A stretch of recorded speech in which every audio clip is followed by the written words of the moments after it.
Reform Jews is 54. Of conservative Jews, 55. It's about 15 years higher than the median age of Orthodox Jewish adults. Okay, this is based only on adults. In the general population, it's 46. Among Jews as a whole, it's 50. All right? Now, why is the median age of Orthodox so young? It's because they're having babies at a much higher rate. They get married younger, so the generations are smaller, and fertility is much higher. Among Orthodox respondents in our survey, who are between the ages of 40 and 59, the average has 4.1 children. Among conservative Jews, it's 1.8. Among Reform, it's 1.7. So the Orthodox on average have more than double. Now, I want you to see two big demographic trends here. On the one hand, growth at what you might think of as the secular or low religiosity end of the spectrum. Those Jews of no religion, less religious, less connected, growing numbers. Orthodox, much younger, higher fertility, growth at the Orthodox end as well. What's shrinking, and I think you'll see this in the survey, what's under demographic pressure is the traditional middle of American Judaism, including particularly the conservative movement, but also some pressure on what parts at least of the Reform movement. Now, overall, Reform is still the largest denomination within Judaism. If you simply ask American Jewish adults, with what stream or denomination of Judaism do you identify, if any? A third say Reform. 18% say conservative, which is lower than what it was in previous surveys a decade or 2 decades ago. Orthodox, about 10%, which is not that different. It's a little bit higher than it was in surveys 10 years ago, 20 years ago, but not dramatically higher, which is kind of interesting. And look at this, which was what Rabbi Kuhn was referring to. I don't know for sure that it's the fastest growing. I can't actually say it's the fastest growing, but it's a very big number of Jews of no denomination, which is different from no religion. Okay, these are not the people who don't necessarily identify even with the Jewish religion, but these are simply people who, when you ask them what stream of Judaism they identify with, they say none, no denomination. 30% today. When we look at denominational identification by age, this is one way we can see what's happening to the conservative movement in particular. Look at this. Among Jews over the age of 65, 24% are conservative Jews. Among those between 50 and 64, 20%. Among those 30 to 49, 16%. Among those 18 to 29, 11%. Now, Reform is a little more constant. It seemed to be a little bit, maybe a little bit higher in 50, but it's definitely higher in the older age groups than in the younger age groups overall. Look at the Orthodox, reverse. 2%, only 2% of Jews over this age of 65 identify, 6% identify as Orthodox over the age of 65, and 8% in the 50 to 64. When you get to the younger cohorts, it's 14% and 11%. Now, why overall are the Orthodox, if they're growing, they've got so much fertility, why aren't they more than 10%? Why aren't they growing faster than that? And one reason is because a lot of people leave Orthodoxy. In fact, this is one of the also startling findings in the survey. It's gotten a lot of attention. We ask people in the survey, what is your religion today? We ask what stream of Judaism. We also ask, how were you raised? And what stream of Judaism were you raised? You find an amazing thing with the Orthodox. More than half of all the people who tell us they were raised as Orthodox Jews are not Orthodox Jews today. 48% of those raised Orthodox are still Orthodox Jews today. Where have they gone? Did they all go to China? No. 15% are conservative Jews. 11% are Reform. 12% are in that no denomination category. A few are Jews of no religion, and some have left Judaism entirely. So half of people raised Orthodox Jews are no longer Orthodox Jews. What about the conservative movement? The retention rate of the conservative movement is even lower. Of all the people who tell us they were raised conservative Jews, only 36% are still conservative Jews. Fully 30% of them are Reform Jews today. Now, a few have become Orthodox. 4% of the Jews who were raised as conservative Jews have become Orthodox.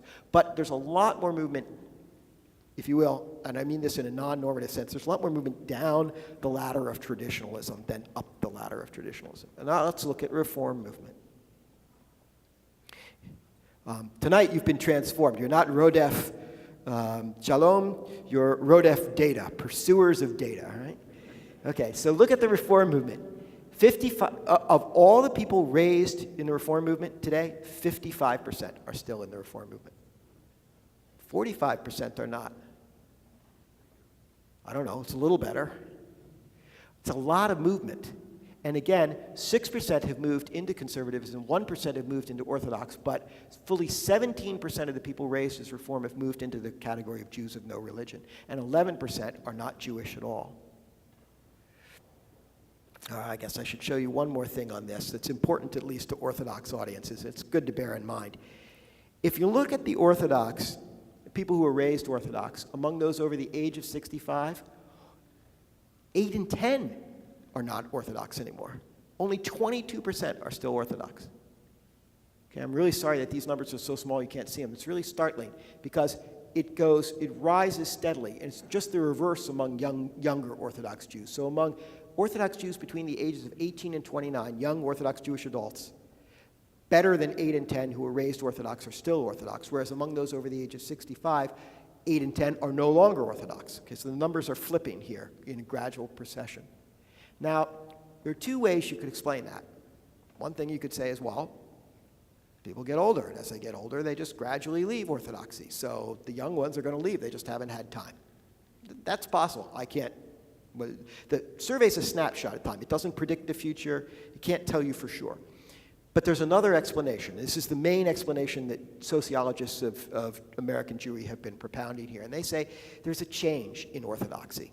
And the change was this is not a life cycle effect. It's not something that just happens over the course of a lifetime that more and more people drift away. Rather, there's been a period effect, a change in American society and in Orthodoxy in general, such that people who came of age as Orthodox in the 1950s and the 1960s, maybe in the 1970s, they left Orthodoxy in droves. But those who've come of age in Orthodoxy in the 80s, 90s, the aughts, they are staying Orthodox in much larger numbers. That's what some people propound. Again, the survey can't prove that, but if that's true, and if the Orthodox retention rate overall has improved that dramatically, given what else we see in the survey in terms of fertility rates and lower median age, then the Orthodox population is really going to grow in the future. Okay? So again, growth at one end of the spectrum, at the Orthodox end of the spectrum, through fertility, through demographics, growth at the far secular end of the spectrum, but through switching, people switching in. They have low fertility rates at that end. And decline, shrinkage, you saw those numbers for the conservative movement in the middle, in the traditional heart of Judaism.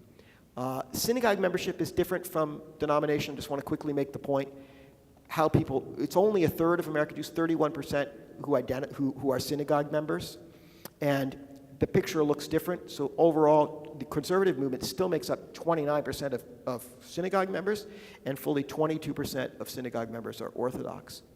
When we look at Jewish practices and traditions in America overall, we don't see a lot of signs of decline. In fact, there's a lot of stability. Again, people, you may have heard, it's all grim news for Jews in the survey. No. Actually, the percentage of Jews who tell us that they do things like lighting candles on Shabbat, keeping kosher in the home, fasting in Yom Kippur, attending a Seder, it's been really pretty stable over the decades. In fact, all the decline that there is, and a couple of these things can be entirely attributed to the rise in the percentage of Jews of no religion. The numbers are absolutely stable among Jews by religion. Okay, so they're not declining religiosity among Jews. I'm going to skip over. Okay, now, in many ways, the heart of the survey and the heart of what we're interested in is Jewish identity in America. What does it mean to be Jewish? We've already talked a little bit about that, but we have some questions in the survey that are aimed to sort of directly go after that. One of them is a battery of questions in which we asked the people who took the survey to tell us, please tell us, what is essential to what being Jewish means to you personally? And also please tell us what's important but not essential and what's not important. This slide, and we gave them 9 things to rank, and then an open-ended question, is there anything that we didn't mention that's essential to you? This slide is just showing the percentage who say various things are essential to them. Okay? These are not including those who said it's important but not essential, or those who said it's not important. Just what percent said various things are essential. Now, of the various things that we listed, The number one item, the item that the most Jews said is essential to what being Jewish means to them personally, is remembering the Holocaust. 73% of Jews overall and 76% of Jews by religion said remembering the Holocaust is essential to what being Jewish means to them. Followed closely by leading an ethical and moral life, by working for justice and equality, by being intellectually curious, people of the book, knowledge, learning. 43% said caring about Israel was essential. 42% said having a good sense of humor is essential. And I hope you all have a good sense of humor, because I want you to note that it's twice as many people, more than twice as many Jews, who said having a good sense of humor is essential as said that observing Jewish law is essential. Now, interesting thing about Jews by religion and Jews of no religion on this is that more Jews by religion rank everything as essential than Jews of no religion. But note the order. The order is almost exactly the same, with one exception. Can you see what the exception is? Caring about Israel. Jews of no religion are less inclined to say that caring about Israel is essential to them. Now, we've also noted that more Jews of no religion are young, or more young people are Jews of no religion, right? So what's going on there? Well, let's break it out by age. When we look at this by age, we see that older Jews in America are more likely to rank all of these things as essential, all 9 things. But older Jews and younger Jews rank them in pretty much the same order, with one exception: caring about Israel. Younger Jews are less likely, considerably less likely, to say. So among Jews over the age of 50, 49% say caring about Israel is essential to what being Jewish means to them. Whereas among Jews between the ages of 18 and 29, it's 32%. So that's a 17-point difference.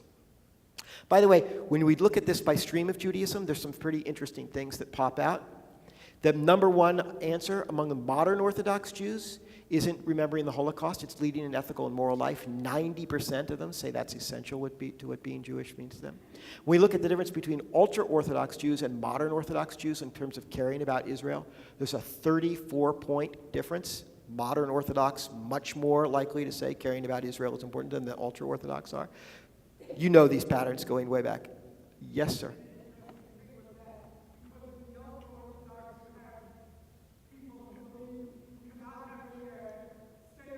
That's exactly right. That's exactly right. This is an attitude into the state of Israel that goes back many, many decades, as you know. And observing Jewish law, that matters a lot to the Orthodox, whereas it doesn't matter very much to others. So this thing about younger Jews, that is very, you see this throughout. We have more than a dozen questions about Israel in the survey. And across all the dozen questions, across almost all the dozen questions, younger Jews are less likely to say they're emotionally attached to Israel, less likely to say that caring about Israel is essential to them, less likely to say that the Israeli government is making a sincere effort to make peace with the Palestinians, more likely to say the United States is too supportive of Israel, and so on. Now, we also had a battery, recorded the reverse battery, about what's essential to being Jewish, in which we were trying to get at what gets you thrown out of the tribe. Not what's essential to be Jewish. What makes you absolutely out of the pale, beyond the pale? Okay? And we found it's actually pretty hard to get thrown out of the tribe. Overwhelmingly, 94% of Jews, even, by the way, most Orthodox Jews, say you can be Jewish if you work on the Sabbath, violate the Ten Commandments. You could be Jewish even if you're strongly critical of Israel. You can be Jewish even if you don't believe in God. 2/3 of Jews say you could be Jewish if you don't believe in God. But what if you believe Jesus was the Messiah? Well, there, by a 2-to-1 margin, Jews say you cannot be Jewish and believe that Jesus was the Messiah. But it's also interesting, trying to show you two sides of the coin. There's a not inconsiderable minority of American Jews, 34%, who say you could be Jewish even if you believe Jesus was the Messiah. Now, this has been sometimes pulled out of context, and people are saying, oh, Jews say it's okay to be a Jew for Jesus or something. That's not what the question was. The context here is very clear in the survey. We're asking about what gets you removed. And what essentially I think that the 34% is saying is, if you're born a Jew, you're still a Jew. It really doesn't matter what you think, what you believe, whatever. In other words, it's a peoplehood. It's an ethnic issue. It's not a religion issue. We've seen other evidence in the survey that this is the case. So if someone tells you that the Pew survey found that Jews can believe in Jesus and that's fine, that's not actually what the question was. That's not actually the finding. Okay. I want to just quickly run to a couple of other things. We found that 40% of American Jews say that God gave the land of Israel to the Jewish people. What percentage of American Christians do you think believe this to be the case? Well, give me a number. 55. What percentage of white evangelical Protestants? Do I hear 60%? Do I hear 70? 82%. So white evangelical Protestants are twice as likely as Jews to say that God gave the land of Israel to the Jewish people. By the way, though younger Jews are less supportive or less emotionally attached to Israel in a lot of ways, they are just as likely as older Jews to have been to Israel. Part of that may be the Taglit birthright program. We can't prove it because we can't know how many people would have gone if there had not been Taglit, right? But what we can see is that overall, 44% of Jews over the ages of 50 have been to Israel, and 44% of Jews under the age of 30 have been to Israel. And among Jews under the age of 30, about half of those have been on a Taglit birthright trip. And as I mentioned, I'm going to skip over that. I'll just quickly show you one more thing about Jews, younger Jews. So we ask a question about American policy toward Israel. The way we ask it is the United States too supportive of Israel, not supportive enough of Israel, or is U.S. policy about right? And of course, we randomize the order in which we ask those response options. Among Jews over the age of 60, just 6% say the U.S. is too supportive of Israel. Among Jews under the age of 30, or between 18 to 30, fully a quarter say the U.S. is too supportive of Israel. So again, this begs a question. And again, surveys don't predict the future. If people tell you the Pew survey predicts that, no, with no forecasts in the survey. I don't know what's going to happen in the future. But it does beg a question. The question, as I would phrase it, is, are those younger Jews going to become more supportive of Israel as they age? Or is the American Jewish population going to become less supportive, less emotionally attached to Israel over time? Or some of both? Okay, I just want to do one more cool thing.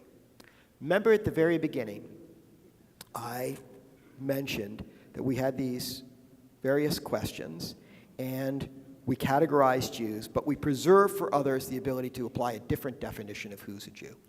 So in addition to the two categories that I've been talking about, throughout our survey when we say Jews think this, Jews think that, we mean Jews by religion and Jews of no religion. We're not including people who call themselves Christians, even if they have a Jewish parent. There are lots of those. In fact, our survey suggests that there are 1.6 million adults in the United States who are Christian but have at least one Jewish parent. And there's also an interesting category of people, really interesting. We call them the Jewish affinity group. These are people who, in answer to the first question, what's your religion, don't say Jewish. Overwhelmingly, they say Christian. 2/3 of them say they're Christian. In answer to the third question, do you have a Jewish parent? No Jewish parent, no Jewish upbringing. But in answer to the second question, do you consider yourself Jewish aside from religion? They say yes. So what's going on with these folks? These folks who don't have Jewish ancestry, and they're not Jewish by religion, but somehow or other they're associating with the Jewish people. Well, in the biggest single answer, we ask them why, in an open-ended way, 31% of them say because Jesus was Jewish. These are essentially, you could think of them as philo-Semites. And I like to think that 100 years from now, and I can't predict the future, but I think in 100 years from now, when people look back at this survey, this is one of the findings that's really going to stand out. We live in philo-Semitic times in America. It's an amazing period for Jews. Being Jewish, as I say, many of the things in the survey show being Jewish is hot. Jews are overwhelmingly proud to be Jewish, even if they're not religious. We can see it here in the percentage of Americans who want to express a Jewish affinity. And by the way, these folks are very supportive of Israel. They are just as inclined as Jews to say, among that affinity group, they are just as inclined as Jews to say the U.S. policy is, in fact, they're more inclined to Jews than to say U.S. policy is not supportive enough of Israel. In the Purim, in the Megillah story, if you remember the story, it's kind of a bawdy, even if I'm not being disrespectful, and say even a kind of farcical story. It's a fun story, and there's a little bit of nudity, and there's a big pike on which the person whose name, the last of the Amalekites, I will not mention. I wouldn't mention his name ever in a synagogue, but he gets impaled, and all kinds of crazy stuff happens in that story. But do you remember, at the very end of the story, one of the most preposterous things, says there in the Megillah, says, even the non-Jews wanted to be Jewish. And I think back on this, I think the Jews over the centuries read this scroll and all these preposterous things, and that was among the most preposterous, the idea that non-Jews could want to be Jewish, right? And here we see it in our survey today. So, is it bad news, good news? I leave it up to you what to do with it. The Pew Research Center, we don't take positions on surveys. That's for you all to discuss. But thank you very much for listening, and hope you enjoy the survey.